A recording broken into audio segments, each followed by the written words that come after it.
예수님과 제자들이 예루살렘에 왔습니다. 예수님께서 성전에 들어가셔서 성전에서 사고 파는 사람들을 내쫓으셨습니다. 그리고 돈 바꾸어 주는 사람들의 책상과 비둘기 파는 사람들의 자리를 뒤엎으셨습니다. 예수님께서 그 누구도 물건을 가지고 성전의 뜰을 가로질러 가지 못하게 하셨습니다. 그리고 사람들을 가르치셨습니다. 성경이 이렇게 쓰여 있다. 나의 집은 모든 민족의 기도하는 집이라고 불릴 것이다. 그런데 너희는 강도의 소굴로 바꾸었다. 복음서를 읽다 보면 대제사장과 종교 지도자들이 예수님을 죽이려고 마음을 정한 순간이 전체 이야기의 전환점이 된다는 것을 알 수 있습니다. 이 시점까지 예수님께서는 지도자들을 성가시게 하는 많은 일들을 하셨습니다. 안식일에 사람을 고쳐주셨으며 손 씻기 규칙과 같은 전통에 대해 거칠게 행동하셨으며 지도자들의 위선을 비판하시고 사람들에게 큰 인기를 얻으셨습니다.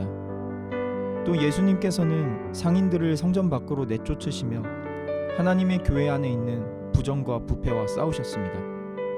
하나님의 교회를 돈, 명성, 권력을 얻는 수단으로 사용하는 지도자들의 사악함에 저항하셨습니다. 교회 안에 있는 부정과 부패는 아마도 가장 악한 것일 수 있습니다.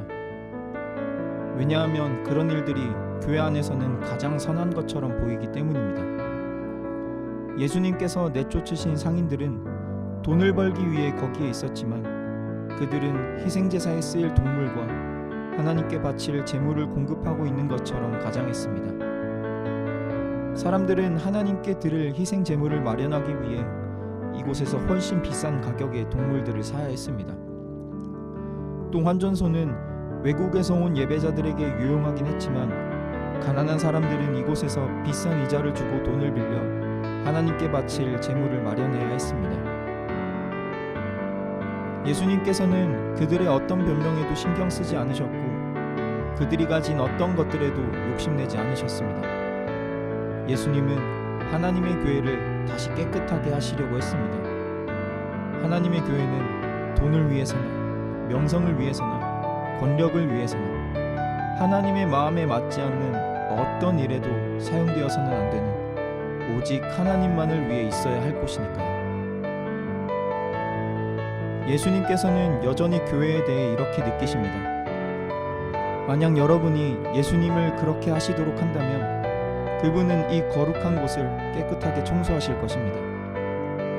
하나님의 교회를 하나님을 예배하는 장소, 누구나 하나님을 자유롭게 사랑할 수 있는 곳으로 만드실 것입니다.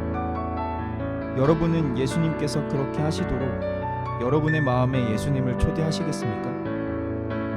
여러분 자신이 교회인 것을 잊지 마세요.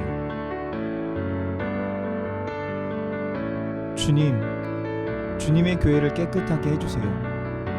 그리고 하나님께서 거하시는 제 마음도 깨끗하게 해주세요. 예수님의 이름으로 기도드립니다. 아멘. 더러운 것을 깨끗하게 청소했을 때 기분이 어땠나요? 하나님의 마음에 맞지 않는 일이 교회 안에서 일어나지 않도록 어떻게 예방할 수 있을까요?